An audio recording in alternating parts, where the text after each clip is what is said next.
Well,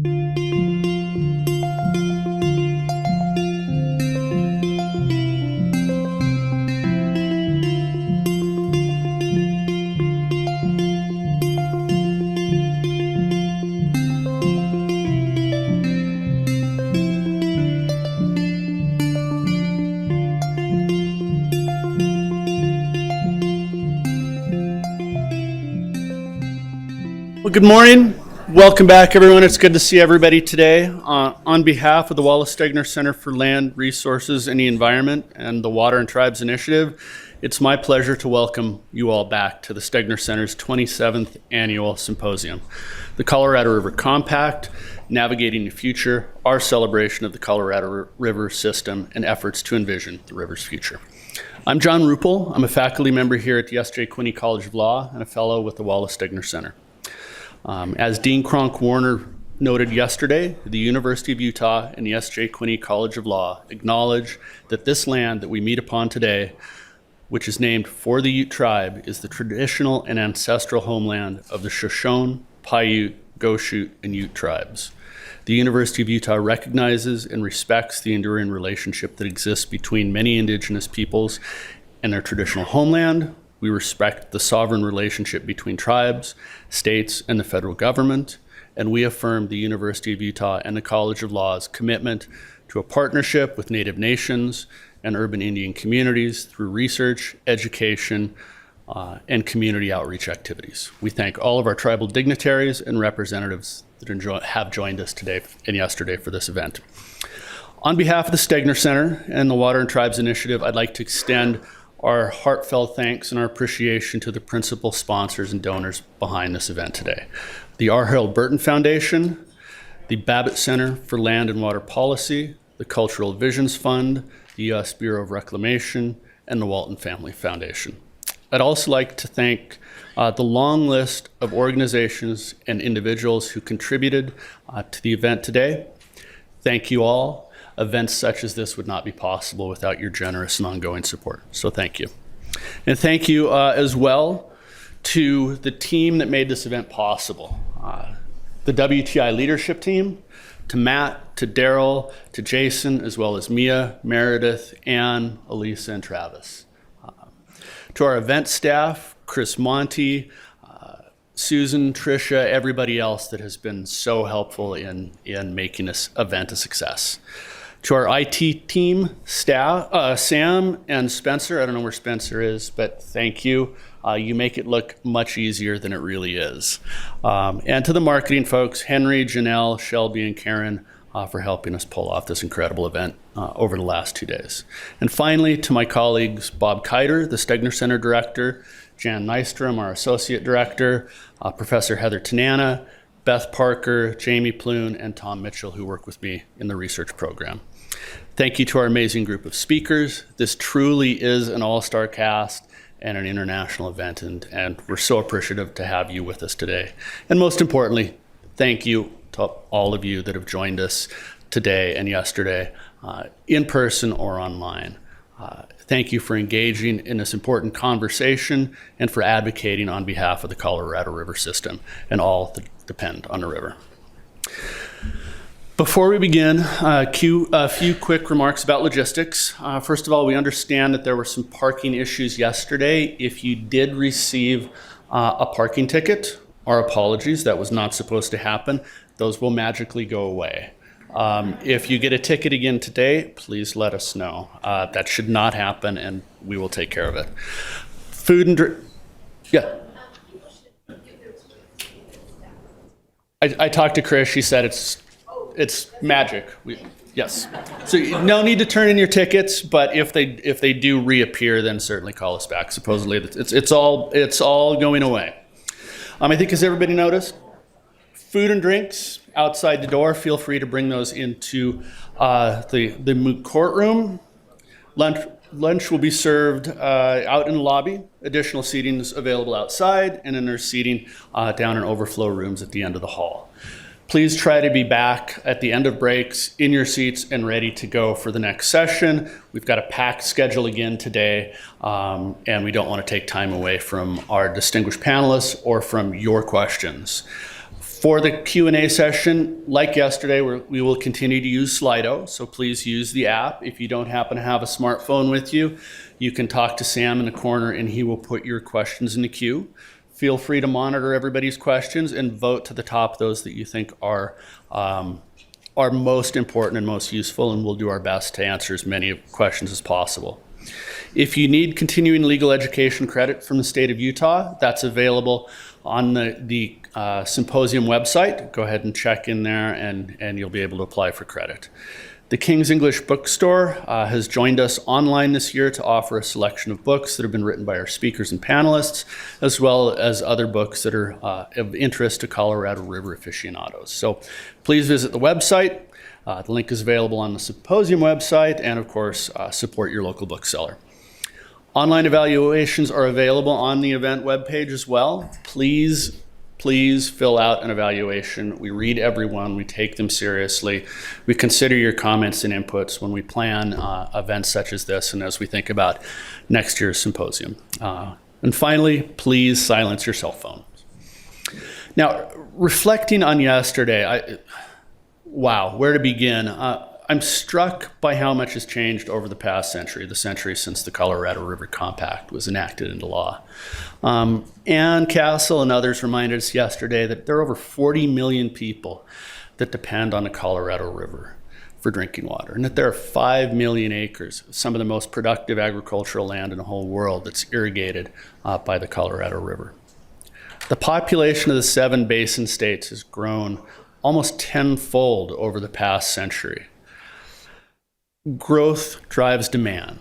We all want water, whether it's for domestic and municipal uses, for irrigation, industrial uses, or recreation, or ecological values.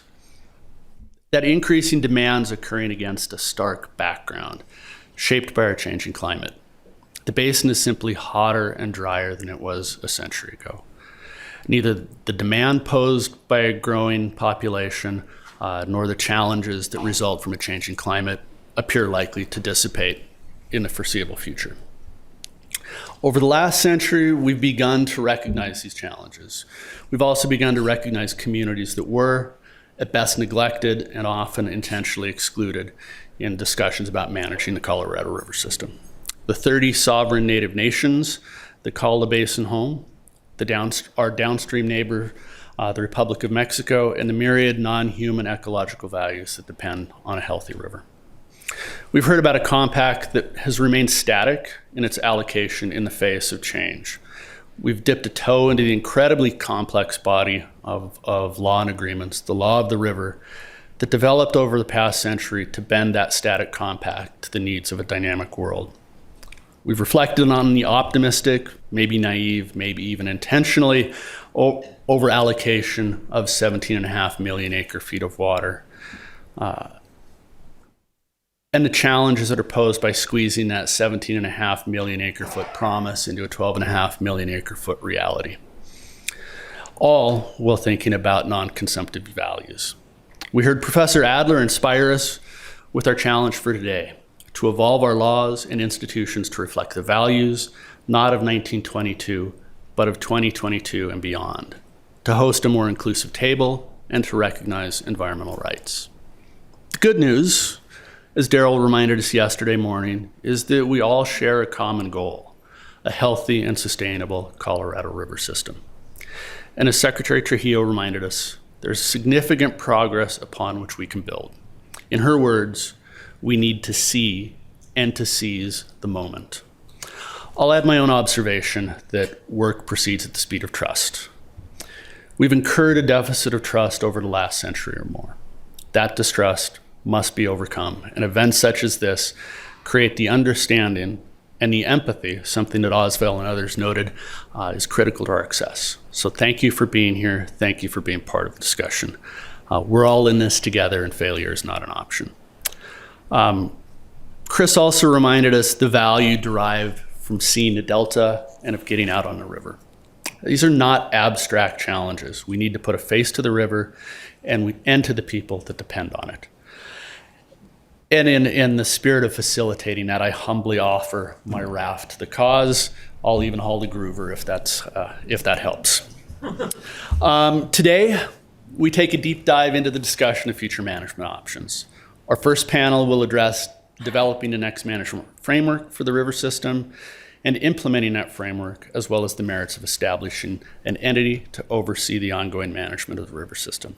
After a short break, we'll reconvene for panel 2, climate change and the next management framework.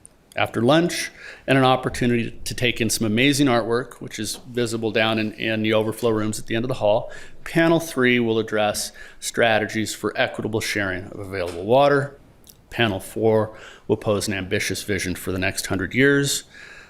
And then we'll conclude with our keynote speaker, Acting Commissioner of the Bureau of Reclamation, David Palumbo. And hopefully we'll all go home renewed, inspired, and ready to manage the Colorado River system in ways that respect and benefit the countless communities, tribal nations, and natural values that depend on this incredible resource. So it's now my honor to turn the stage over to Matt McKinney. Thank you, Matt. Good morning, everyone. Let's see. Let me ask the panel members to come on up front. John and Daryl, Becky, Roberto. And then we have one of our colleagues, Carly Jerla from the Bureau of Reclamation, should be joining us remotely. So, Sam, hopefully that'll work. So as the panel members are coming up, good morning. John, thanks for those comments. Terrific summary and kind of preview of the day. It should be a lot of fun. The kind of the format for the day is going to be a little bit different than yesterday. We've got these 3 or 4 different panels, and they're going to be very interactive, a lot of back and forth among the panel members, and hopefully a lot of audience participation as well. So as John indicated, please log on and onto Slido and let us know what your questions are. So good morning to everyone here in the room, in person, and also to all of our colleagues and friends online. As John indicated, today we're sort of shifting the focus of our conversation from more of the reflective, retrospective look, which was pretty much the focus of yesterday, although we did get some glimpses about possibilities for the future. And today we're really focused on the here and now and what's possible and doable and desirable in the future. The purpose and scope of this initial panel is to focus on 2 related issues, or 2 related questions, really.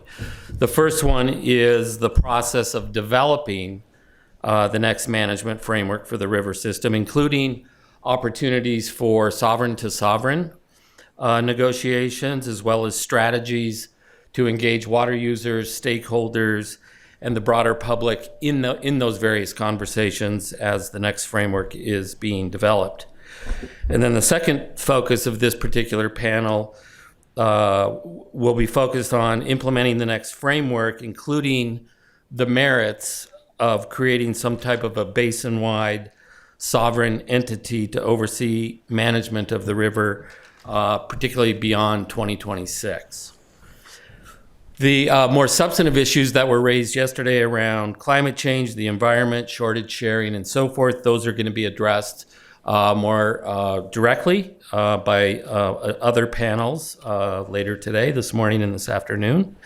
And again, as I indicated, the intent and kind of the way we've designed this today is for the panels to be very interactive. There'll be a lot of back and forth, really very few speeches per se is the plan anyway. So before I introduce the panel members and we get started, let me provide just a little bit of context. First of all, and importantly, the existing framework for managing the operations of Lake Powell and Lake Mead expire at the end of 2025 and 2026. That includes the 2007 interim guidelines, the drought contingency plans, and Minute 323, the international agreement between Mexico and the United States. If these existing plans are not revised and updated in some fashion, the operation of the system defaults to the long-range operating criteria, which was mentioned yesterday, I think, by Ann Castle, which is a congressionally mandated plan developed by the Secretary of the Interior in 1970 and amended in 2005. So it's a little bit dated. So it probably provides a bit of incentive to revise and update the current plans. The next framework needs to be completed by the end of 2026, and it includes some fairly obvious steps. One is to develop and analyze proposals. Another one is to seek agreement on a package of proposals. Thirdly is to complete a NEPA analysis. And then fourth is to seek congressional authorization. And so all of that has to be done in the next 4 to 5 years. Okay? So given this set of challenges and or opportunities, this panel is going to address questions along the lines of who is negotiating what, who are the decision makers, who plays an advisory role to the decision makers, how might water users and stakeholders participate in the process, and how will all of this play out through a NEPA public process. So with that little bit of context, let me introduce our panel members very quickly because we want to maximize the time that they have to speak. First of all, let me start with Carly Jerla, who's online. Good morning, Carly. Thanks for joining. Carly is a senior water resource program manager with the Bureau of Reclamation, as we heard yesterday from the Assistant Secretary, Tanya Trujillo. Carly is leading the development of the next management framework, the next set of operating rules for Lake Powell and Lake Mead. And then let me go to Daryl down at the end of the table here. You've all met Daryl. Daryl's with the water administrator for the Jicarilla Apache Nation. He co-facilitates the Water and Tribes Initiative and has a lot of experience on these various issues. Becky Mitchell, sitting next to Daryl there, is the director of the Colorado Water Conservation Board.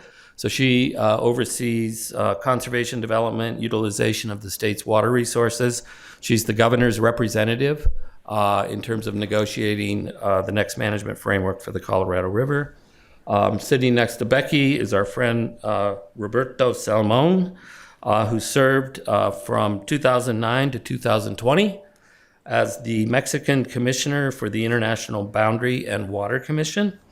And then finally, John Entsminger here, just to my left. John is the general manager of the Las Vegas Valley Water District and the Southern Nevada Water Authority, and has been appointed by the governor of Nevada to serve as the state's leading negotiator on Colorado River issues. So we have a number of decision makers and leaders to help address these questions today.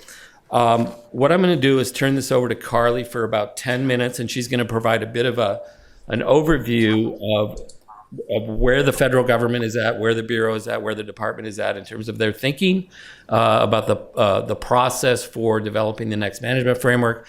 And then we'll let each of our panel members respond for 3 to 5 minutes. So Carly, give you about 10 minutes. Okay, thank you, Matt. Thank you, and Matt, thank you for your efforts, and to the other organizers as well for putting on this important symposium. I regret that I couldn't be there in person. I had some flight troubles yesterday, but very glad for the ability to still join virtually and be a part of this esteemed panel. I just want to start off and say how honored I am to lead the interior process to develop the post-2020 operational rules. It's a privilege to have the opportunity to work on these critically important issues. Our job includes the rights and interests across 7 states, but we also are committed to work on future operations in a way that can harmoniously include our partners in Mexico. And we're working in a basin with declining hydrology and a starting point that is at the lowest in the basin's history. So really our job here has never been harder. And as each of you sit here today, you may have ideas as to what the post-2026 operations will or should include. The fact is, no one knows. We know that at a minimum, we need to have operations defined for Lakes Powell and Mead beyond 2026, but we don't know the scope of the post-2026 operations at this point. So if someone tells you that they know what's in or what's out at this point regarding that regime, it's not true because it hasn't been determined yet. So I want to be clear about that. And Matt, not to pick at your words, but you did open with the factors that need to happen for the post-2026 effort, listing congressional authorization as one. And while I could see the assumption that that would be the case, I want to be clear that that, in addition, has not been predetermined at this point. So we don't know what lies ahead. So I thought we might just start the discussion by reviewing where we were and where we are. And so with respect to the federal role, I thought it might be helpful to precisely describe what the federal role is as we approached a similar challenge 15 years ago. So quoting directly from our 2007 interim guidelines final EIS, quote, the secretary is responsible for the operation of Glen Canyon Dam and Hoover Dam pursuant to applicable federal law. The secretary is also vested with the responsibility of managing the mainstream waters of the lower Colorado River pursuant to federal law. This responsibility is carried out consistent with the law of the river. Reclamation is the agency that is designated to act on the secretary's behalf with respect to these matters. So 15 years later, we find ourselves on the cusp of developing those guideline successors, and our role has not changed. But definitely the task at hand and the challenges are greater. There have been many developments since 2007. We've seen finalization of agreements with Mexico, development of the DCPs, other important developments, and how we approach the post-2026 operations will need to consider all of these developments. It is our responsibility to weave together our operational experience, scientific advances, recognizing the state of the system to try to find operating rules that address our responsibilities and are recognized as equitable solutions to the challenges before us. So what is an equitable solution? We have to analyze and consider many oftentimes conflicting objectives. It involves trade-offs and compromises, but we're ultimately searching for strategies that honor our legal obligations, our operational limitations, and are acceptable and hopefully supported by the broad range of parties that rely on and value the river. As our challenges continue to mount, low reservoir levels coupled with accelerating climate change impacts, and we have a more engaged stakeholder base than ever, which is a reason for optimism, as pointed out by Assistant Secretary Trujillo. Finding these equitable solutions will not come easy, not that they ever did. I would offer up the three considerations, I think, for achieving an equitable balance in decision-making. The consideration of your legal and political constraints, public involvement and consensus building, and sound technical knowledge. So taking them one at a time, legal and political constraints, this is the reality of the space that we work in. And the good news is that the constraints are not static. With every new addition to the law of the river, we find more flexibility and expand our area for solutions. Solutions must be within this legal framework and able to be implemented. On the public involvement consensus building piece, this is probably the most critical, fundamental part of achieving this equitable balance. This can shift the legal and political constraints that drives the implementability and the durability of solutions. We heard consistently through input to our 7D process, or our process to review the effectiveness of the guidelines, the importance of expanded, robust, and meaningful stakeholder involvement as it compared to our 2007 process. Our post-2026 process will be a NEPA process. There will be many opportunities for public input and engagement, but we want to expand our avenues, methods, and techniques for engagement, and we'll be looking for input. And I'll talk a little bit about that on how to do that. And lastly, sound technical knowledge. We have to have the best technical information possible to which we make our decisions based on. This is foundational to our decisions. This information comes in many different forms, data, modeling, and analysis of that data and the possible outcomes. And again, our comments that came in through the 7D process reiterated the importance of this and taking a broad approach and considering a wide range of possible outcomes. So the time to evolve and adapt our approaches are now. I believe we're on a solid path to do so. As you heard from Assistant Secretary Trujillo, we are gearing up to publicly initiate our process to develop the post-2026 operations next month. So what does that look like? In the coming weeks, we anticipate issuing a Federal Register notice as a pre-scoping tool. And our goal there is to receive input on the process for inclusivity and for analyzing future operations. Also, what should those operations include? We want to hear directly from you on specifically how to adapt our past processes. We intend to publish the input in a pre-scoping report later this year.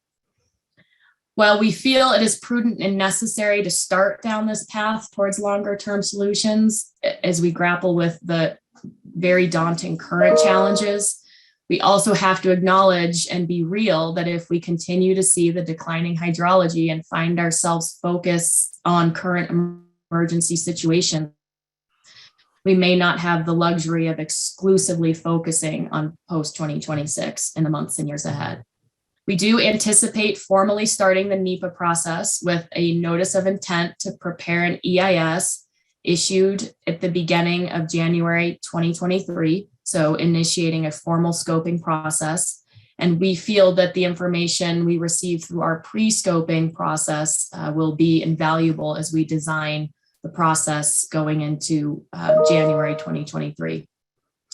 15 years ago, the public engagement process used to develop the 2007 guidelines was perhaps the most inclusive and extensive NEPA process ever used by Reclamation in the basin. And as we gather here 15 years later, we all know that we want to be more inclusive than before, and simply relying on the approaches of the past will not be perceived as sufficient. So lastly, I just want to reiterate, we're committed to developing a public engagement process that meets the needs and expectations of the basin's sovereigns, stakeholders, and partners. And we encourage and look forward to everyone's input on these matters when we issue our Federal Register notice in the coming weeks. Thank you. Thank you, Carly, for getting us started. Really appreciate it. It's a very helpful news just about the schedule and the planning going forward over the next several months. So what I want to do now is turn to the panel members, give them each 3 to 5 minutes to make an opening comment, sort of building on Carly's comments and reflecting on,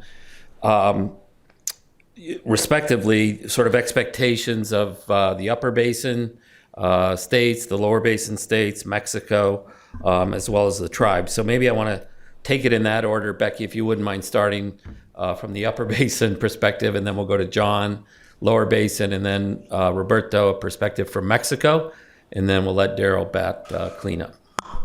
Everything starts at the headwaters, so thank you, Matt. So I'm Becky Mitchell, for those of you who don't know me. As Matt mentioned, I'm the director of the Colorado Water Conservation Board, but also Colorado's commissioner to the Upper Colorado River Commission.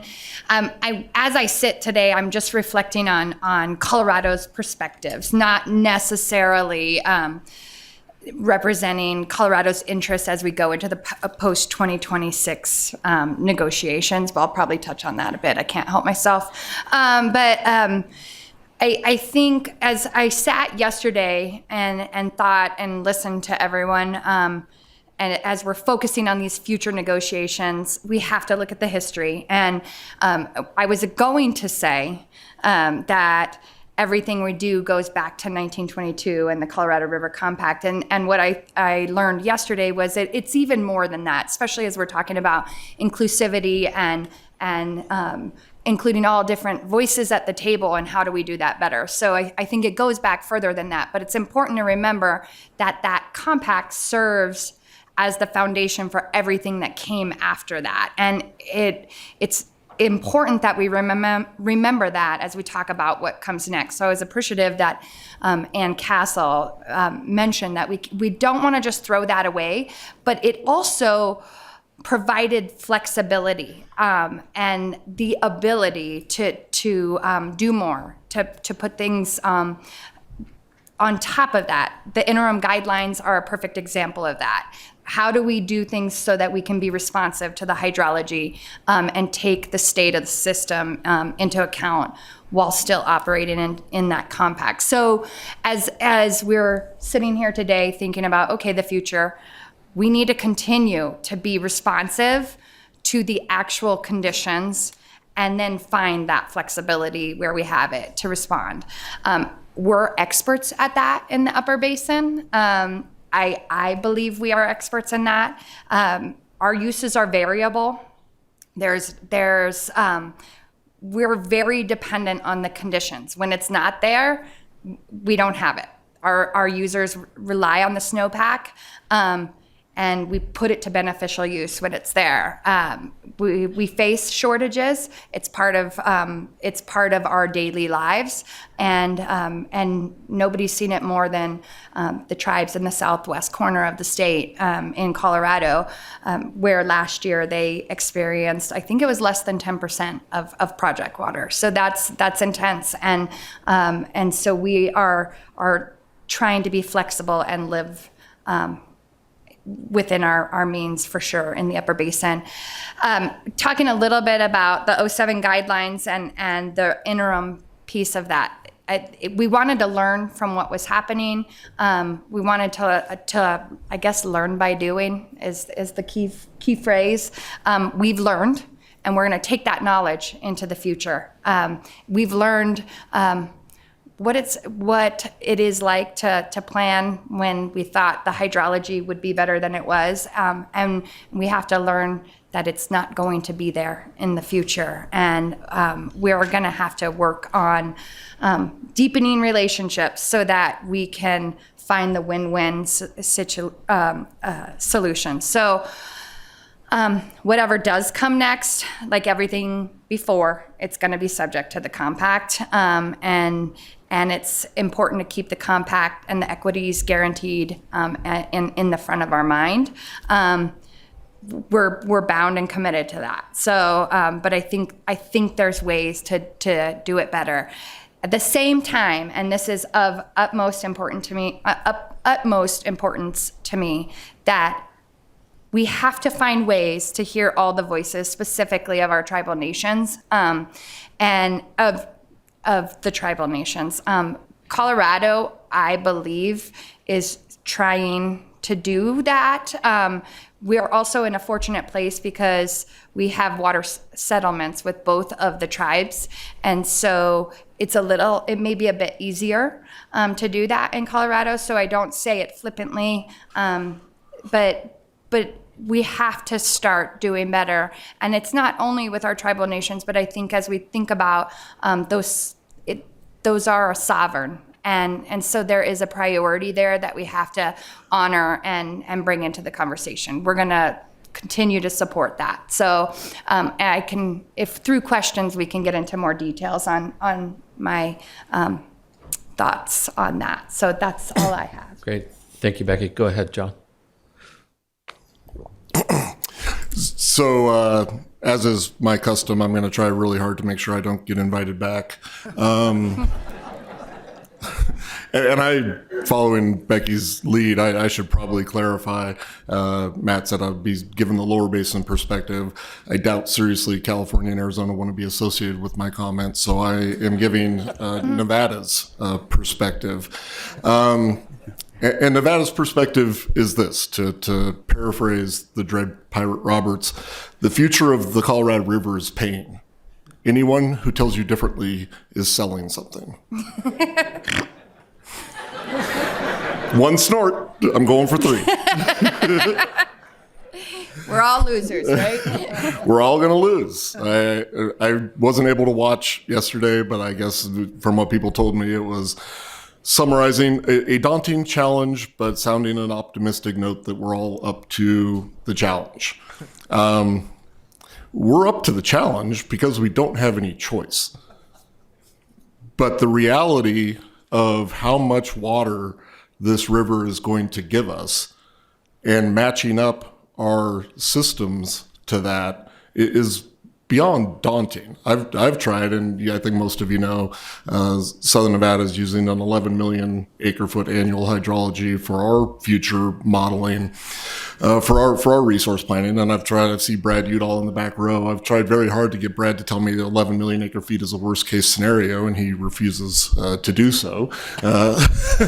But just using that as a number, when we look at 11 million acre feet as a future hydrology, Lake Mead for the next 50 years is bouncing around between 900 and 950, and Powell is essentially empty depending upon how you operate. So saying we need to have an operation plan if you want to preserve Powerhead, of how do you preserve 3,500 and 920 and live with that amount of water? Look, collaboration, equity, partnership, those are great words, and I'm into it. Let's do it. But if we don't agree on the challenge in front of us, we're just going to be talking, and events will overtake whatever processes we agree to. So I'll stop there and I'll look for my next invitation. The check is in the mail, John. The check is in the mail. All right, Roberto. I don't know if I want to say anything after.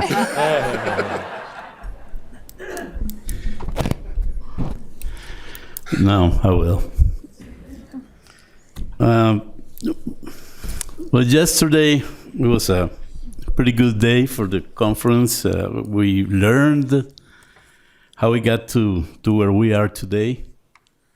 And Carlos de la Parra, he did a great job giving us a thorough overview of the U.S.-Mexico relationship in the Colorado River, and how we went from a practically non-existent relationship to close cooperation in 10 to 12 years. We achieved this in 10 years.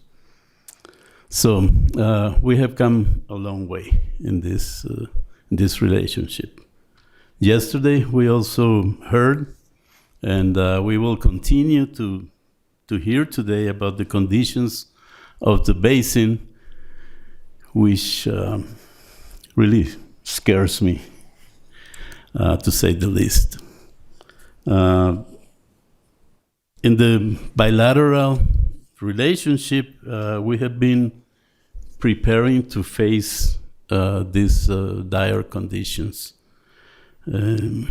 Something that could have been traumatic, taking charges, has proceeded smoothly, at least in Mexico, because of the previous work, the previous bilateral work that we did during these 10 to 12 years. So today we're going to talk about what's next. How can we face this challenge? Binationally, the Mexican perspective should be to keep and strengthen this relationship that took a decade to build. Work with the U.S. Hand in hand, identifying ways to make better use of the available resource and how to augment this resource. Also catch up with the U.S. on the preparing actions to face this challenge. And within Mexico, we have a big challenge, and that is how to raise awareness of the dire conditions of the basin. Raise awareness with the federal government, the state government of Baja California and Sonora, stakeholders, especially farmers, organizations, and raise awareness on the general public without creating panic. I think we can face this calmly, because from what I'm hearing, it's probably going to get worse. Thank you. Thanks, Roberto. Daryl. Good morning, everybody. So good to see you again today. And what a great day it was yesterday. And thank you for your participation. And I want to just start off, just real quickly, just to, again, because I was so moved yesterday by Nora McDowell and Jennifer Pitt's comments, in terms of a call to action and an appeal, and so hopefully there was a connection there for you yesterday in terms of, what was shared. And today, I'm sharing from the perspective of my tribe and the perspective that I've gained over the last 12 years of my work in the Colorado River Basin. But there are 30 tribal sovereigns, that's been mentioned in by previously. And I think that's very important to understand. When we first got into this, there were 29, and now there are 30. And that's part of what I want to talk about today in terms of the buildup, in terms of the understanding. But I can't help but, build on what Nora said yesterday, because my experience was the same. Matt and I did a walkabout of the plumbing of the lower basin, 6 years ago or so. And we started at the top and went to the bottom to Morales Dam. And when I stood on Morales Dam and I looked out over the Colorado River, and there's nothing there.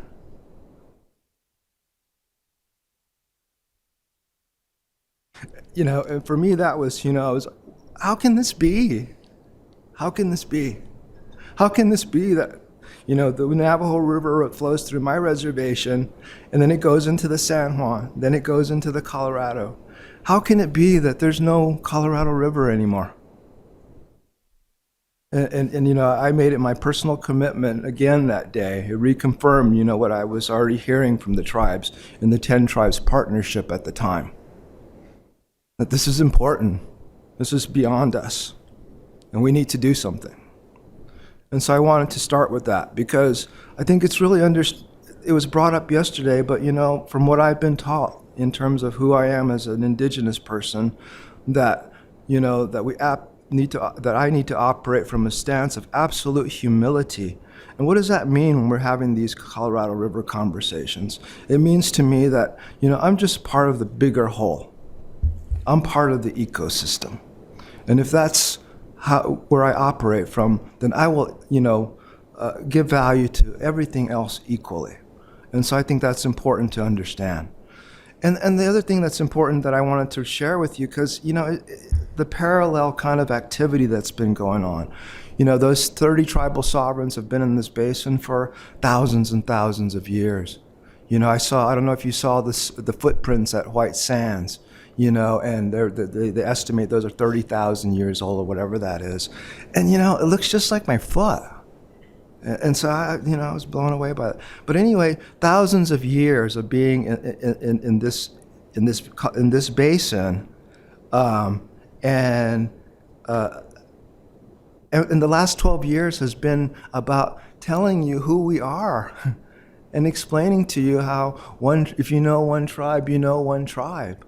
And having to tell you our own history and our values and about who we are. We've had to tell you, broader America, who we are.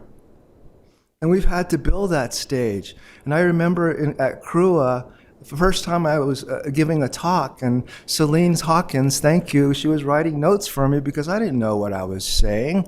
But the one thing that I did say, because it was so evident to me, was that the elephant in the room was tribal water rights. Nobody wanted to talk about that. Nobody wanted to talk about the tribal sovereigns within their state boundaries. Federal government really didn't want to have that conversation, which was proven by exclusion in policy processes. And so we've spent the last 12 years building a recognition and an understanding of who we are. So we can get to a point where we can start to have a conversation of how we fit into the water policy conversation. And so, And that exclusion, I've talked about it over and over again, and I feel really bad in the early years when Mike Connor was the commissioner, because at every conference I would point out our exclusion, and he would, but he took action.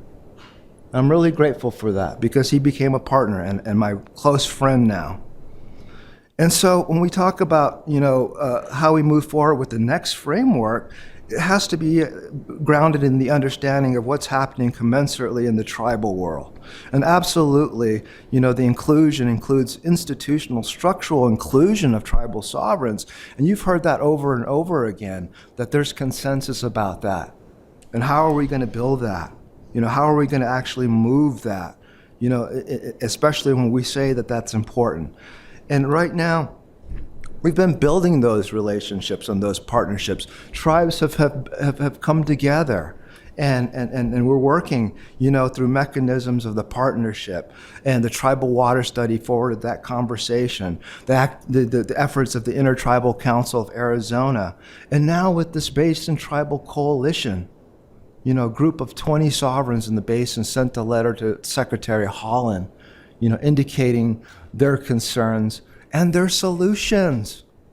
As stated yesterday, we've been telling the federal government and our state partners sometimes, they ask, well, what do you want? And we tell them what we want. We want a recognition of our sovereignty and an inclusion a formal inclusion into the process. And then they say, well, what do you want? And so I think we're getting past that stage now, and we're building those relationships. We're forging those partnerships because we have to, as been stated. And I'm very, very grateful because, I have federal friends. I have, state friends now. And absolutely those relationships need to be built and fostered because sometimes they don't exist at all. And then we have, building relationships with the NGO, conservation, philanthropy world. And so that there's an understanding of how they can be helpful as well in the process. And so all that being said, sets up this situation now. Well, what does tribal inclusion really look like? And I'll speak to it more, but it's, and I've put it out there before in terms of, to me, what is a solution to this? And I've shared this with the House Natural Resource Committee as well about a sovereign governance team. And initially, and this is, again, how can we do this considering that we have 30 tribal sovereigns, 7 basin states, the federal government, and Mexico involved in this conversation? There needs to be some structuralized, institutionalized place for tribes to engage in the policymaking process if they want to. And so I have a lot more specifics in terms of the conversations that are empowering that right now, but I'll save that for later, Matt. Great, thanks. Great, thanks all the panel members for getting us started there. We're getting a ton of excellent questions, so please keep them coming. And we're going to get to as many of those as possible. I've got a couple of questions, first of all, to the panel to get things rolling here. And the first one, sort of building on John's observation about whether we're up to the challenge or not. Of course we are. We don't have a choice, and to a degree this has already come up. Carly mentioned this. And it's a question really of going through a long-term planning process over the next 3 to 5 years, whatever that might be, and at the same time trying to manage a system that's hurting just now. And so it's sort of a question of crisis management. Do we have the luxury of doing that? And it's really, I think when the panel, we met a month or so ago and talked about this, we somewhat at the time were thinking about it as an either or. Do we have the luxury of either, going through a multi-year planning process, or are water managers and decision makers going to be too busy, working on and solving problems here and now, given the hydrology? Seems to me now it's a both and question. I mean, again, sort of John's point about we don't have a choice.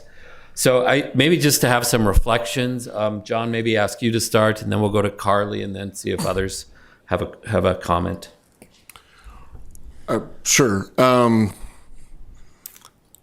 I think as we negotiate these incremental steps, in a way, you are doing the long-term planning, because those incremental steps become in a way, your worst case scenario, right? So when we agreed to the '07 guidelines, we thought we were good and we could learn through 2026. It became apparent that wasn't enough, so we took the step of entering into the DCP.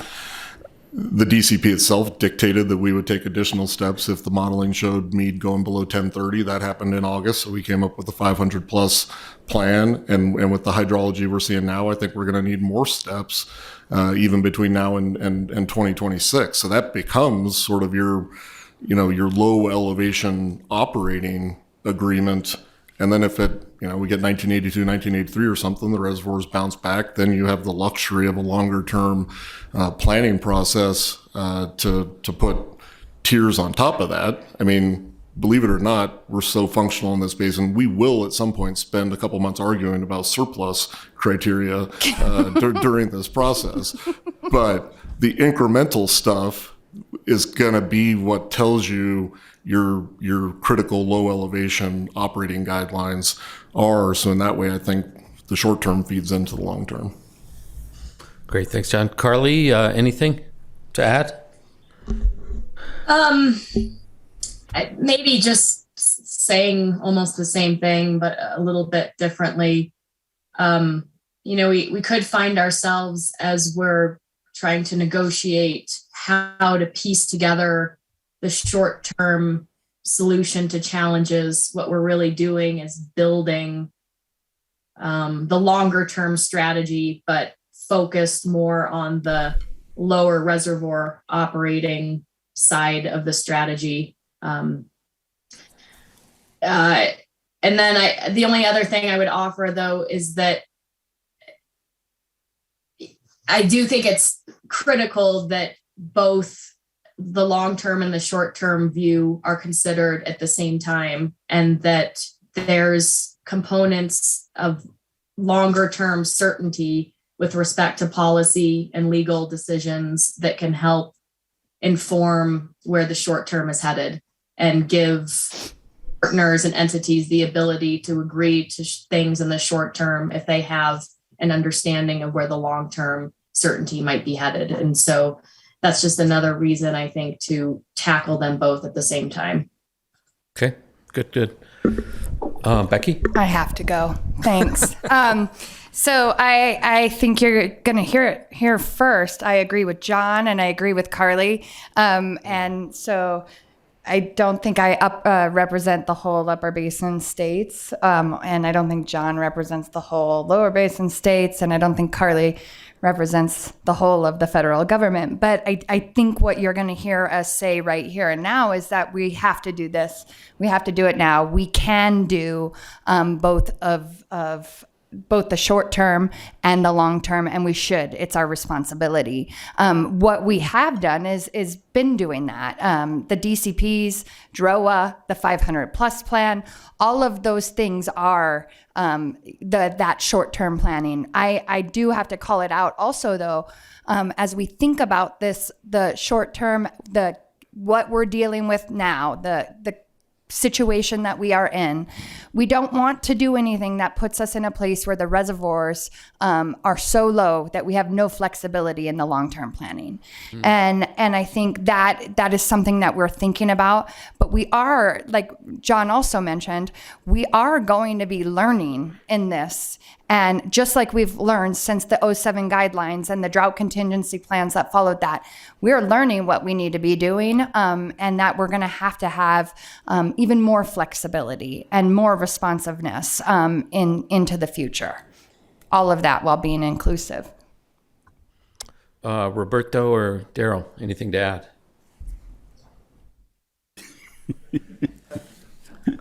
All right.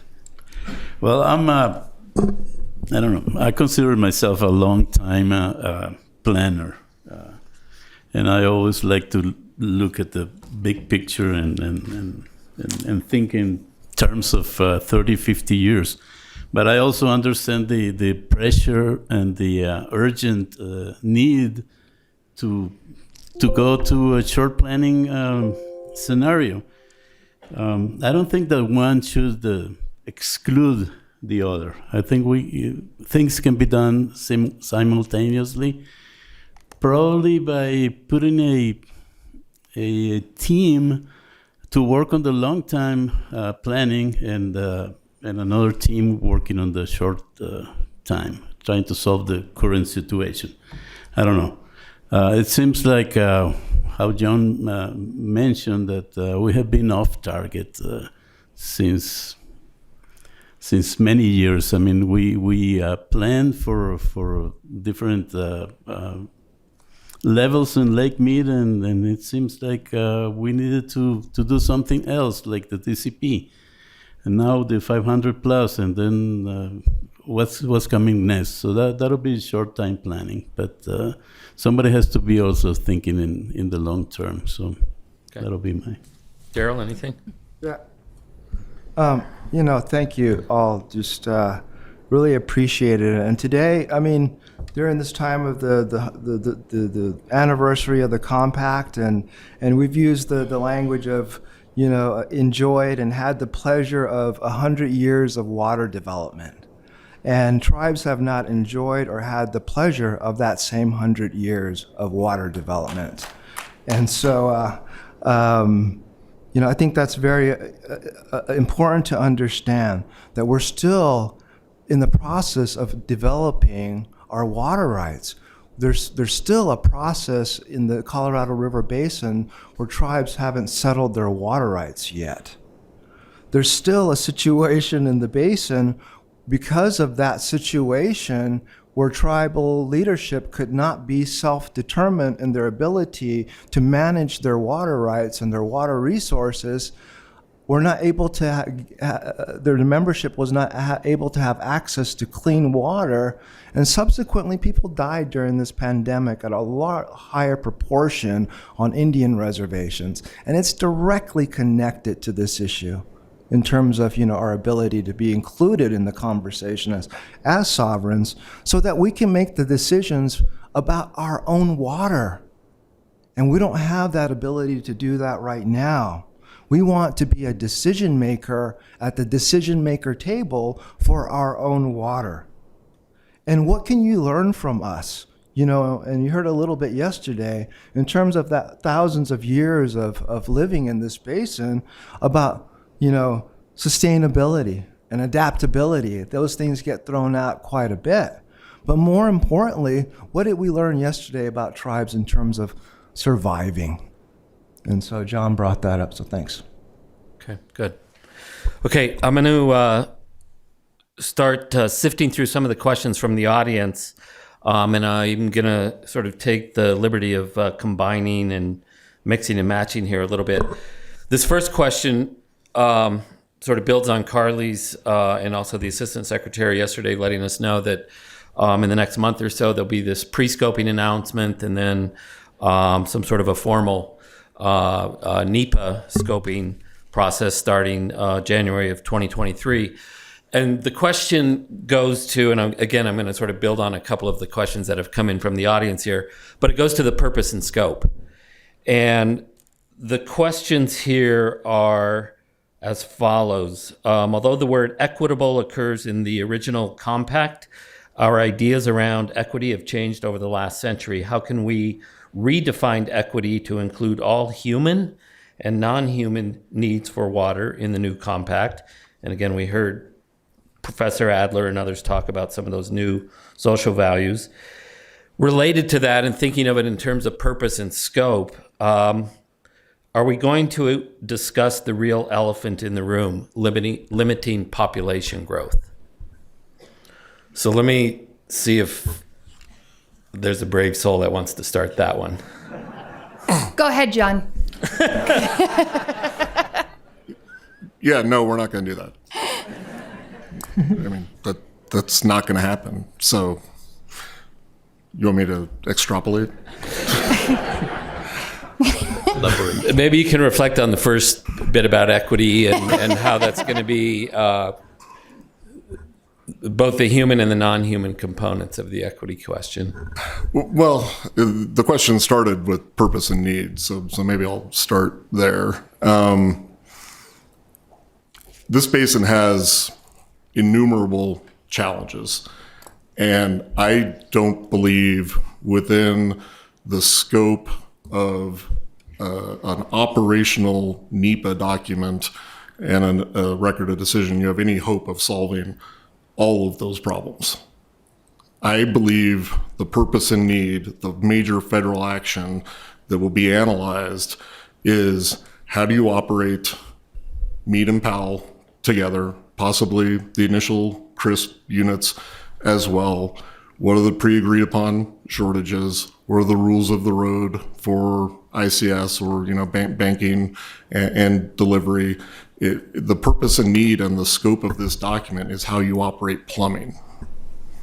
Now, all of these other issues need to be addressed, but if you try to cram solving every problem in the basin into what at its heart is operating plumbing, you're not going to get very far. Anyone? Carly, you want to? Yeah, sure. I'll take a stab. I mean, I think that's the exact type of input, honestly, that we are hoping to get through this pre-scoping exercise.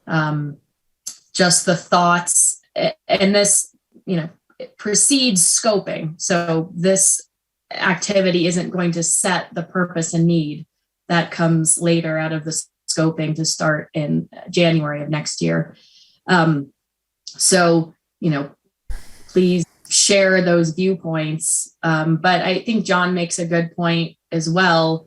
At the end of the day, and that's kind of why I started with that statement of the responsibility of the secretary as it relates to the operation of Hoover and Glen Canyon Dam. That's what our responsibility is. And that is going to be pretty important as we think about what our responsibility is going into post-2026 and what we need to determine. That's not to say that the scope's predefined, but it would be a huge task to take on some type of basin-wide sustainability plan for all resources when we're dealing with the responsibility that we have. Okay. Others? I probably shouldn't respond, but I'm going to. I think when we're talking about the operations, I think both Carly and John are right. How much can we get done with the plumbing piece? And I've been thinking about that. It keeps me up at night often. And that was part of the reason why we've been trying to initiate within the state of Colorado the formal consultation, starting first with the Colorado Utes, both the Ute Mountain Ute and the Southern Ute, because I don't know if we can solve everything within this NEPA into the future. And that doesn't mean that we don't need to continue to solve things, though, or that that's the only place to solve things. I think there are a lot of things that we have to be focused on, and that we have to be focused on them now, especially as it relates to the equity component. And I think that there are things that we can do individually, as states, as 7 states, as the 7 states with the federal government, that are outside of the operations. And I think the bipartisan infrastructure bill is a start, and everything, and the universal access for clean water is a start. It is not the finish line for sure, but I think there are a lot of things that don't touch the operations guidelines that have to be resolved. I think there are some basic human rights, things like clean water access for everyone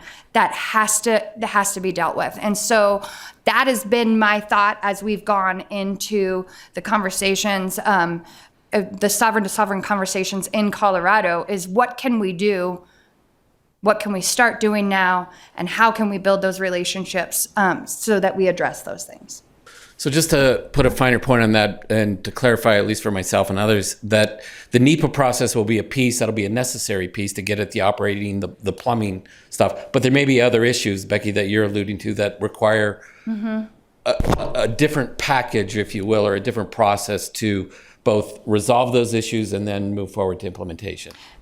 Yes, I think you're hitting on it almost exactly. Maybe you even said it better than I did, Matt. But and I also want to be able to have those thoughts in my mind as we're going towards the negotiation and talking about operations, that what may be outstanding issues, whether they can be solved in some NEPA process or not, I need to be thinking about that. And so I think that's part of the reason for the initiation of the process within Colorado.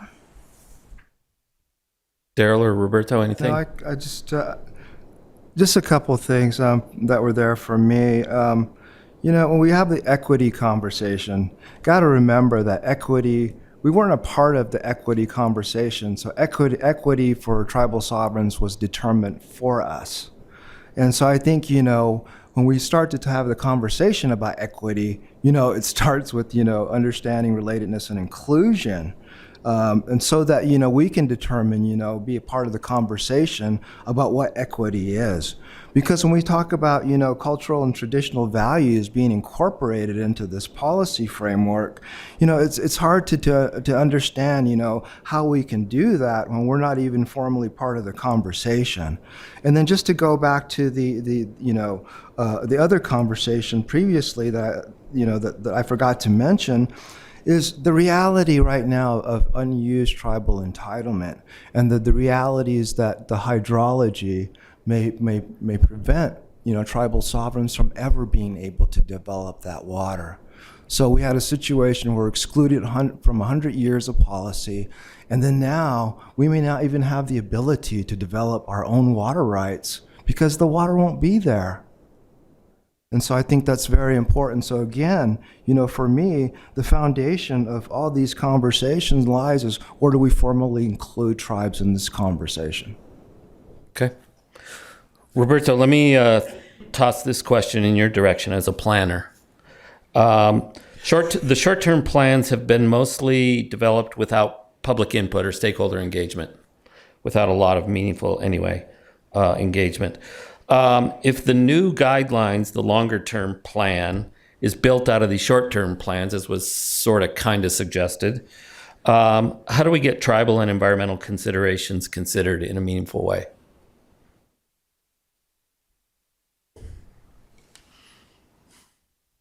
Well, I would think that the short-term guidelines have to be adapted to the new reality, that we have to include all stakeholders in any planning.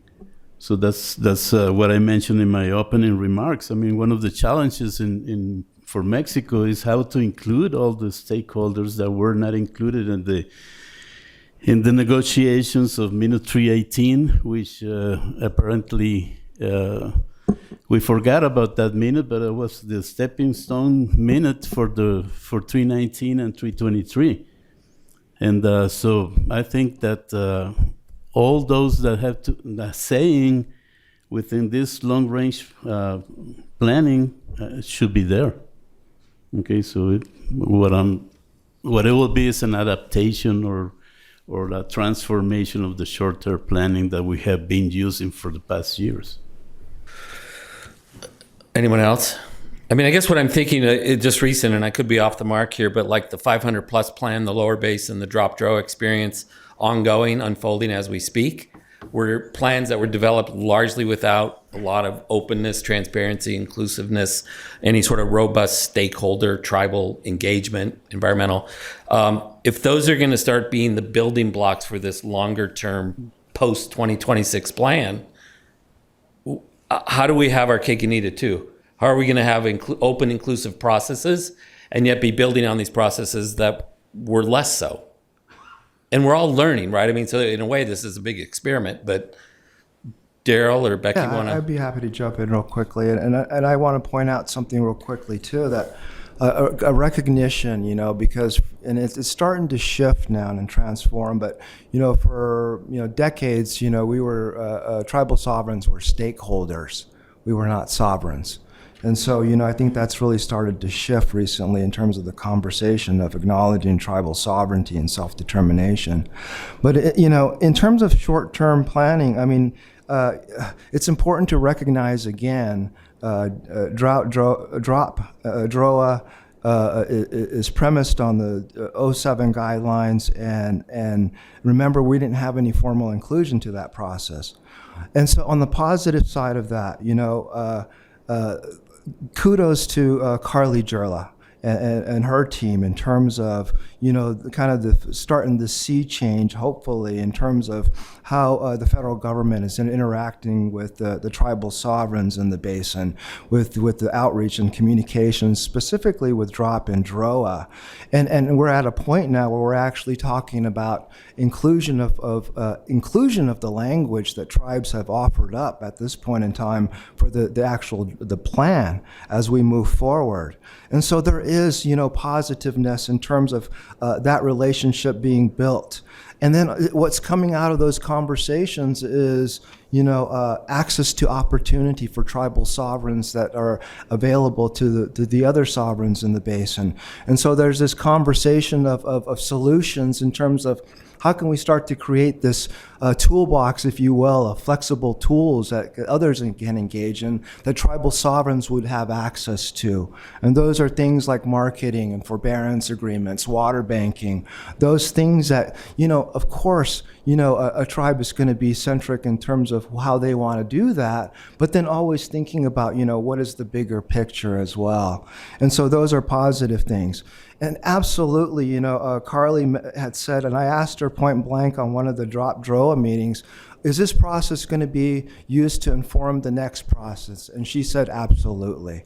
And that was incredible because, usually these processes are siloed and they don't inform the next process. And so I absolutely see this DROA process being a stepping stone in terms of how we start to create, this sovereign governance team. Anyone else want to jump in? Go ahead, Carly. Go ahead, Carly. Oh, I was just going to echo what Daryl is saying. I mean, I think that through each of these processes, we learn what works and what doesn't, and that really informs the next process. Going back to the 7D, the review of the interim guidelines, we tried to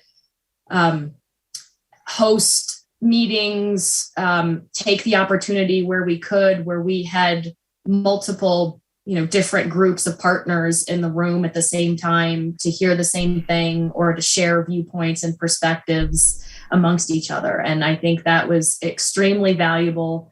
And we are looking for opportunities as we toward some of these current challenges to incorporate some of the positive aspects of that. And so I think Daryl's right on. I mean, what we learn in the short term absolutely is going to inform our processes going forward. Okay. And now I get to echo both Daryl and Carly. Wow. I would agree with what both said. And I think also touching on something that you said, Matt, that we're continuing to learn. I think people want to do it better. And sometimes we revert to old ways, and we're going to appreciate the call out on that. And so I think as we look at the DROA plan, we're seeing that there is more inclusion and a focus on that. And then I think what I have seen also coming, I can only speak from Colorado's perspective, but trying to very much focus on a two-way communication, not a communication where it's either the state just saying something and we expect it to be accepted and move on. We're really trying to focus on the communication being actual communication, where it's back and forth. And we're seeing somewhat of a transformation, and I would say with Colorado and the Colorado Utes, is that we're trying to be more on the listening and receiving side and taking that back. Matt, if I could just real quickly Yeah. add on to what Becky said, so I mentioned it a little bit yesterday, but the ongoing efforts by the state of Colorado to build a sovereign-to-sovereign relationship with those two sovereigns in Colorado, and the commitment from the state engineer of New Mexico, Mike Hammond, and Rolf Schmidt, to build the same type of framework and process in the state of New Mexico. So we're absolutely we're building that now. And an example, some of you read about it, was the Jicarilla TNC State of New Mexico transaction, were created a unique opportunity, problem-solving solution in terms of how we could develop our water, address environmental flows, and then and provide water certainty for the state of New Mexico. And the reason that's important is because our water attorney, Jenny Dumas, I don't know, where's Jenny? We looked to see if we could find, so we wouldn't have to replicate the wheel in terms of a sovereign-to-sovereign transaction, arm's-length sovereign-to-sovereign transaction in the state of New Mexico. We could not find one in 2022. And so hopefully, our work with the state of New Mexico and the spirit is to build that. This is the foundation from which we're going to build from in terms of a sovereign-to-sovereign relationship. And it's really important to understand that we hope to utilize these frameworks for states that maybe don't have anything in place in terms of tribal engagement. Hey, we have this. We've built this so that if you need a roadmap, here it is. So Daryl, let me pitch this question to you. It's sort of built on exactly what you were just saying, you and Becky, but the question is, what resources do tribes need to create and advocate their own positions to meaningfully engage in the renegotiations of the interim guidelines? What resources do tribes need? Again, Matt, if you know one tribe, you know one tribe. And I'm not saying that to be flip, but we're right now, the Water and Tribes Initiative is undergoing a capacity assessment process of the 30 tribal sovereigns in the Colorado River Basin. We've done about 20 of them or so. And the degree of capacity that needs to be built in terms of being able to maybe participate in the system or just to address any capacity needs so that they can maybe allocate more time and resources to the policy conversation are varied. But there's a huge, as you can imagine, capacity divide in terms of an ability to participate. And the biggest way that can be forwarded, because we're 100 years behind in this policy process, and so that's going to have to be built, and the understanding that a lot of these tribal governments are young governments. A lot of them are IRA government, constitutional governments as well, and those are replicated on the federal government and inherently have those same issues that were with that. And so given the nature of where tribes are at, what they need to participate is a certainty and a structure that recognizes tribal sovereignty and self-determination. Curly, maybe ask you, can you reflect and explain a little bit about some of the programs, processes that the Bureau has stood up recently, like the Tribal Information Exchange and some of the other things that are ongoing to help meet the need of tribes? Sure.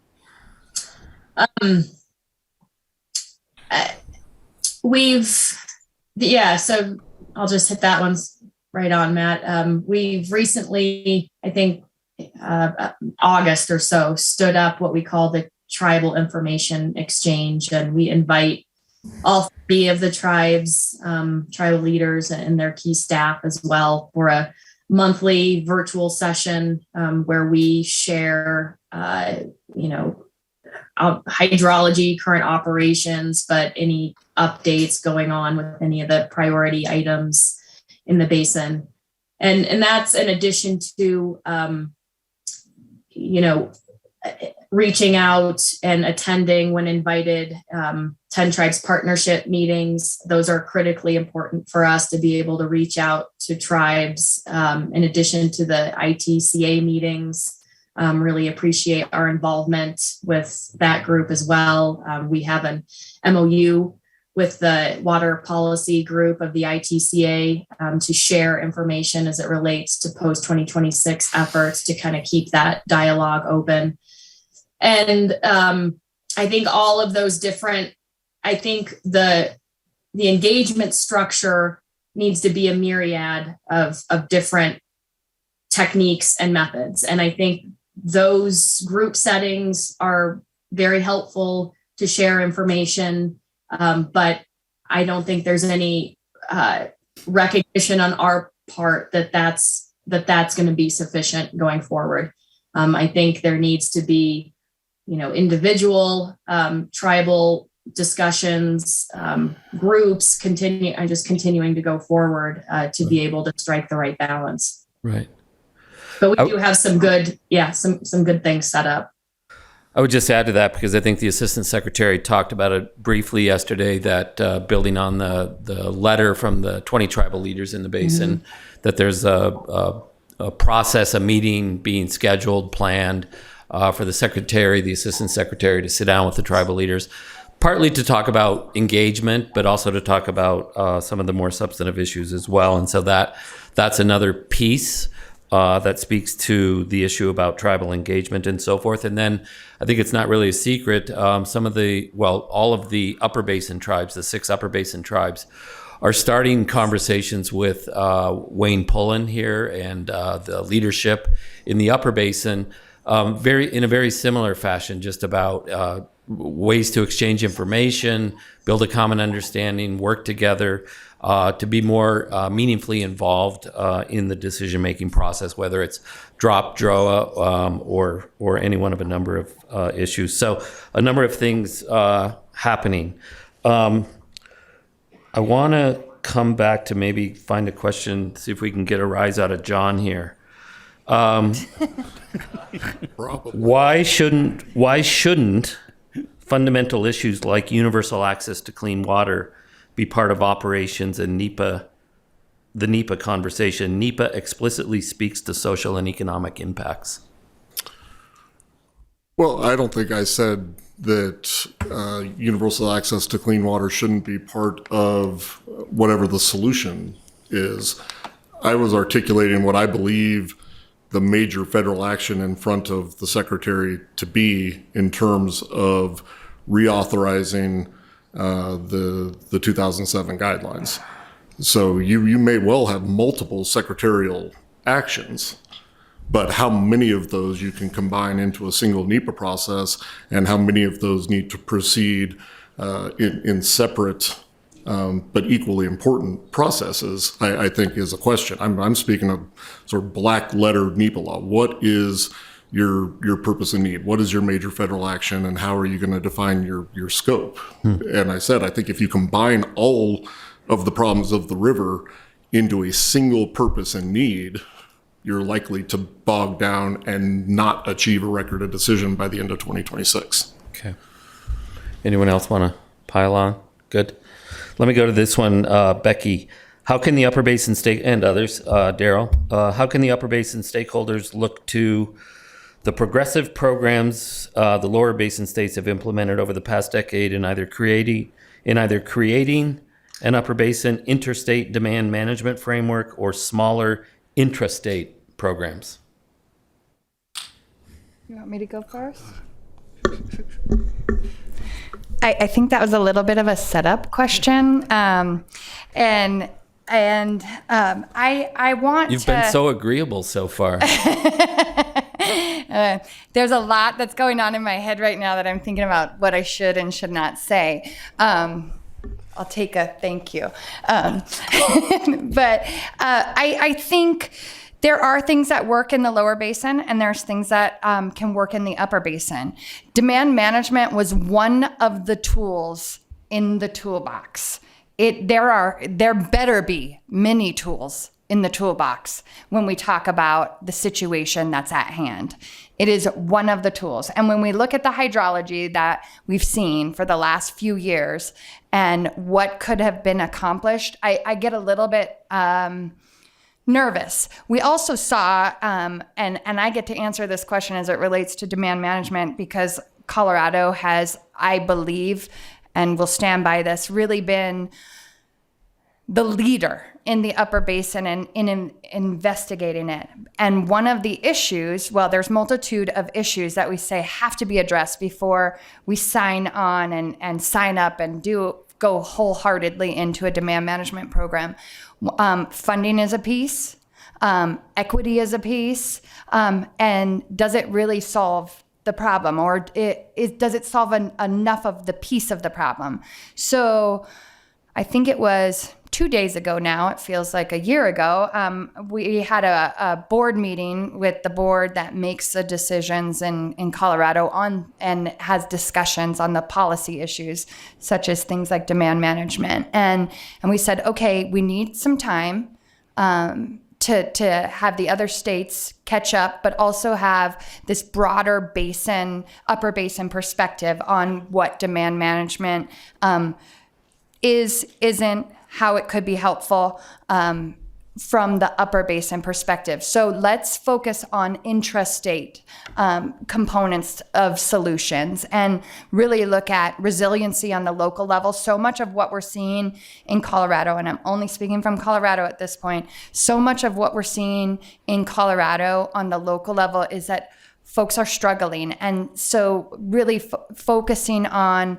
resiliency, on the intrastate level, I do believe will help on an interstate level, but really how do we get to solutions and solutions quickly? So the board directed that we will be doing that, and that is our focus. We're not saying no to demand management. We're not saying it's not a part of the toolbox, that it is creative and it is something that is a possibility, but let us continue to open the whole toolbox and look at everything and really see what can we do in-house and what actions can we take immediately. The direction was this summer. What can we do this summer?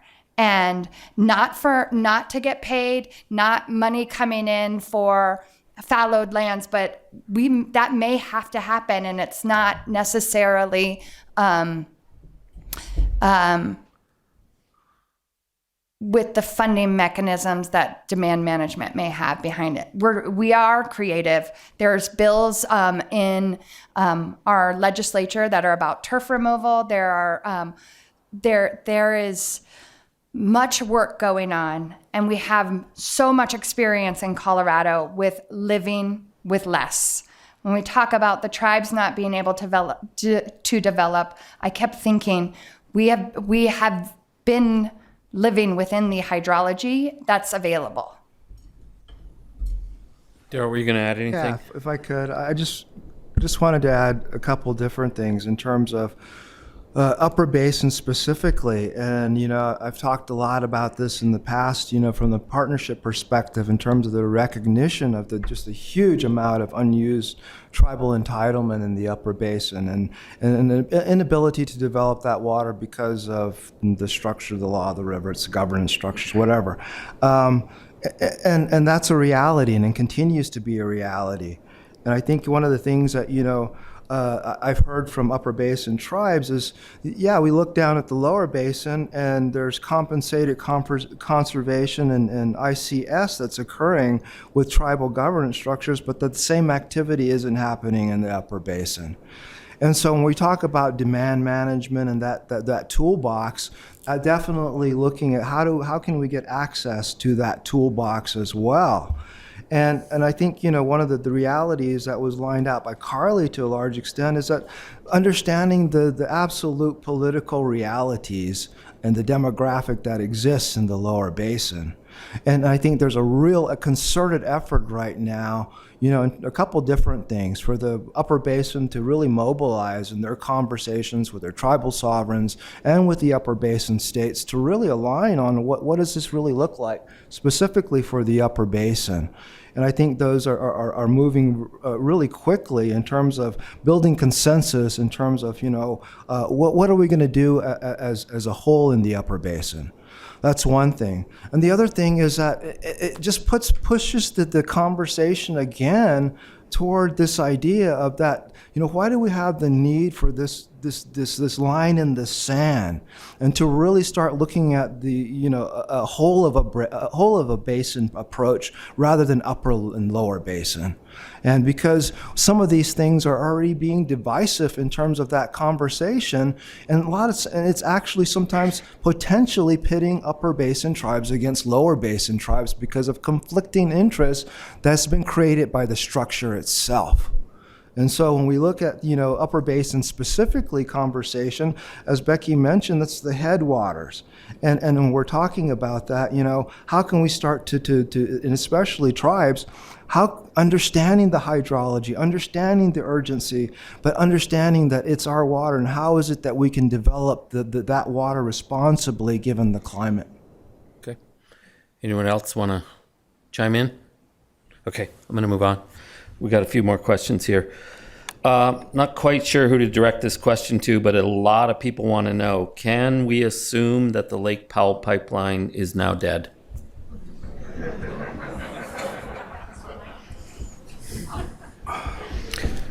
Somebody from Utah want to jump up? No. So I'm not going to address John the is lake. speechless. I'm not going to address the Lake Powell pipeline. But what I would say this: we're currently all of us, the river basin community, we're using between 14 and 15 million acre feet a year. Right, that's what we have been using. That's what we're going to use this year. It's variable depending upon, what actually happens, upstream in the upper basin. Their use has been more variable than the lower basin. But 14 to 15 is a pretty common number. The average of the last 20 years is 12.3, and we've got the best climate scientists in the world telling us we'll be lucky if the worst case scenario is 11. Every new use that comes online from here on out exacerbates the supply and demand imbalance. Every new use will have to be mitigated by someone somewhere using less water.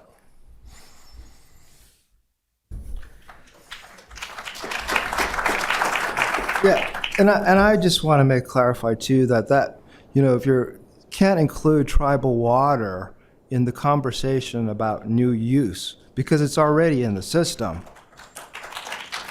And the other thing I wanted to point out, again, this has been so touching in terms of this capacity assessment. Matt and I are engaged in, Travis, and in partnership with the CRSC. But, there's a tribe that actually is supportive of the Lake Powell pipeline because it's their only chance to have access, to water.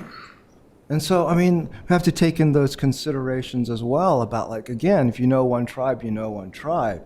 And you can't assume, that we would, all tribes maybe would not be in support of that pipeline because that's not true.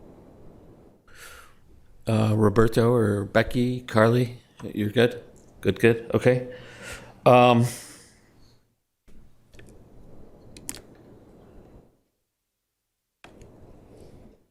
kind of want to ask this question about public education, conservation. It's referring to this group, what role should this group, I'm not sure which group they're referring to, what role should this group take in leading discussions with the public in education and ultimately conservation measures? So, arguably there's a sort of a larger basin-wide need and interest just in terms of raising, I think someone said it earlier, it was Roberto, raising public awareness and understanding without creating panic. So maybe, I don't know, Roberto, maybe you want to respond to that, sort of who does that? Where do we do that? Is there a single place? Are there multiple venues where that's happening? Should happen? Well, I think it should happen in different, I don't know which group the question refers to, but thinking about in Mexico, Conagua, for example, which is the National Water Authority, well, they have a program of water education for children, and they should include at least for children in the Baja California and Sonora some programs that will teach children how to what the situation of the basin is, and also NGOs can do this job, the state government, but I think people should know what the conditions of the basin are. Becky? I think we all have a responsibility for public education. I think I no one of us up here can know everything about everything, but hopefully the collective we can. And I think I had this conversation this morning with someone I'm not going to disclose who, but I think when we talk about trust in government, that comes from education. When we talk about trust in media, we have to get good information out. Everybody is part of the equation when it comes to educating and outreaching. And so, yes, as leaders, as part of the decision makers, we have a responsibility to do whatever we can, but everybody does. And education is, again, like communication, a two-way street. And so I have to be educated as I go out, and I also have to let people know what is happening. Yeah, and I would just add, Matt, I talked a lot about it already in terms of, what the efforts that we've made, in terms of having the broader public understand, the unique nature of tribal sovereigns in the basin specifically, but it's a nationwide issue in terms of the narrative that's been created about who we are and how we got to be here. And so really trying to shift that narrative in terms of creating our own narrative about, the values that we have and how we see ourselves moving forward into the future collectively.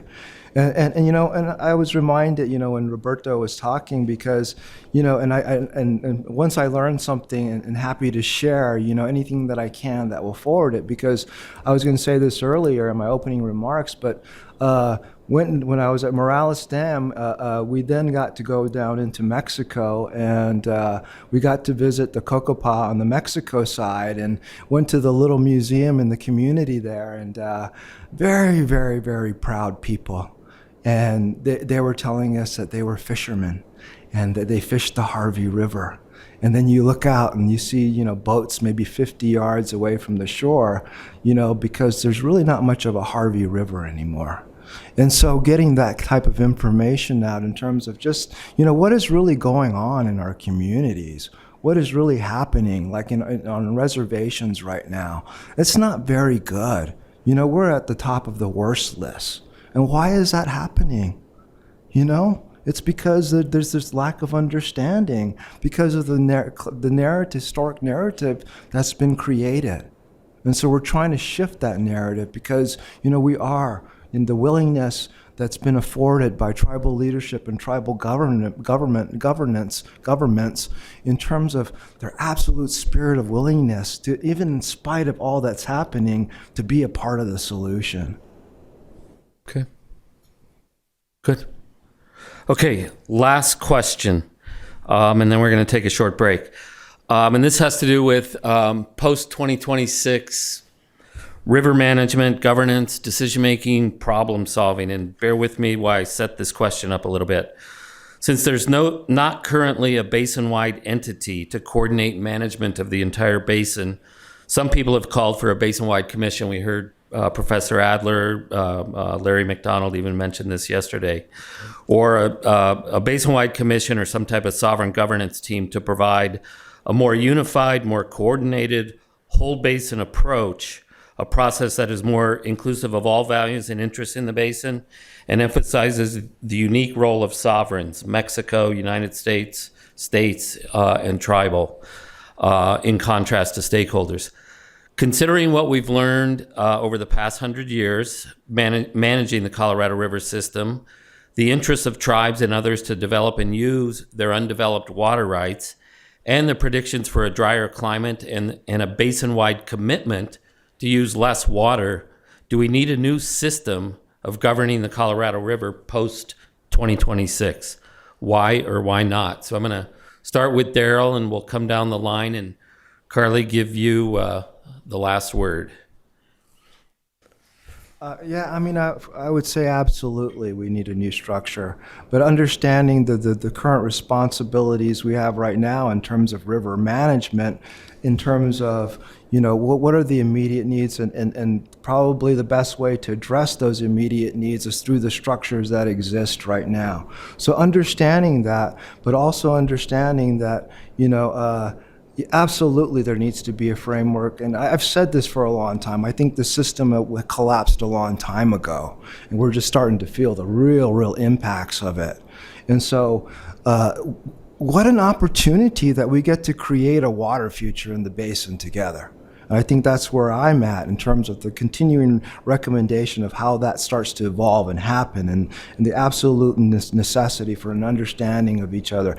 And for us, also, a recognition and a reconciliation of the tribal sovereigns past, because it's real important to understand, that a lot of this process, took the ability to away from us to be who we are, so that it could afford a way of life for others, and that's the price that was paid.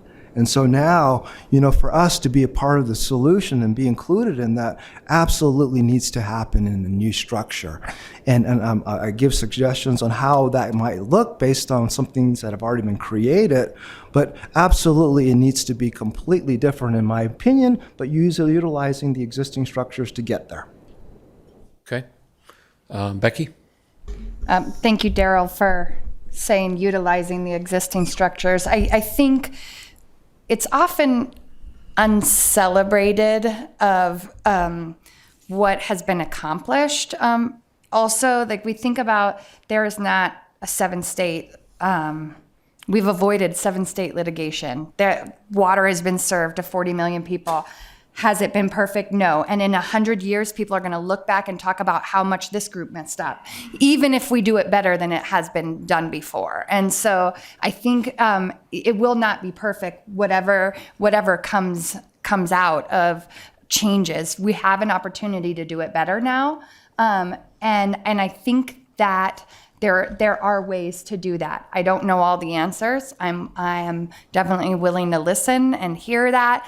We've started what we think is a piece of the answer in Colorado, but I think we're going to have to look at all the tables that are available and say who are the right people on those.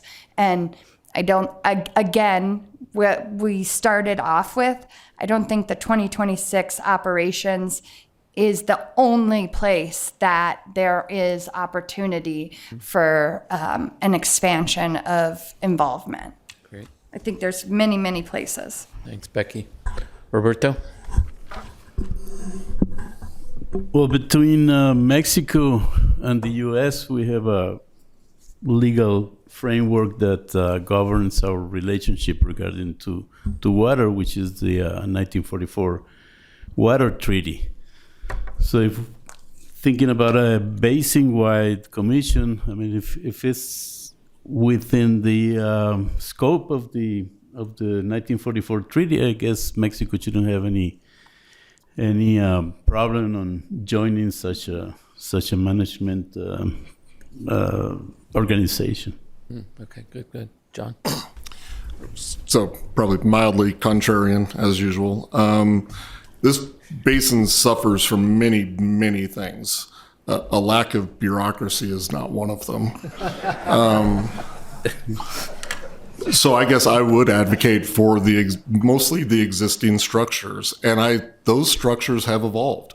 Roberto just talked about the 1944 treaty between the U.S. and Mexico, but in minute 317, we got the Binational Consultative Council that gave non-federal stakeholders a place at the table that led ultimately to the successful negotiation of 319 and 323. People talk about DCP and 500 plus like they were all concocted in a smoke-filled back room, when in fact, when we arrived at Congress for DCP, we had, 7 major national NGOs endorsing it. We had tribal representatives testifying in favor of it. If you were at Caesars in December, it didn't seem like there were 2 or 3 people up on the stage celebrating 500 plus. There was a broad set of interests that had all endorsed moving forward with that. So relationships have evolved on this river. The ability for people to participate has evolved on this river, and that needs to continue. But if you think the solution to everything is getting 300 or 400 people in a room and trying to sort stuff out in some sort of base in Congress, your opinion of the productivity of those types of bodies is different than mine. Yeah, I'm going to Carly. I know Daryl was shaking his head, but I guess we'll talk offline. You can talk offline with John. Carly, thank you for holding on. Sure. I think I'll agree with pretty much everything that's been said. Only to add that, we do issue this pre-scoping Federal Register notice. Again, this, the scope has not been predetermined, and the idea of some type of governing structure to accompany the post-2026 decision is an interesting one, and we want to hear if that's what the public is interested in us considering. I think the point about how processes have been evolving throughout these different decisions is an important one. We're in a very different place from where we've been in the way our systems fit together. We don't have a perfect one, but we do the best with what we have. We're going to continue to evolve it to go through this 2026 effort. When we get to the end and we're still not satisfied with the way we're all working together, maybe it is time to consider something radically different. But I think it's probably not the thing to be focused on given the current challenges we have in front of us. I would advocate for working within the system that we have. Great. Awesome. Thank you, panel members, for a terrific conversation, a great start to the day. Really appreciate it.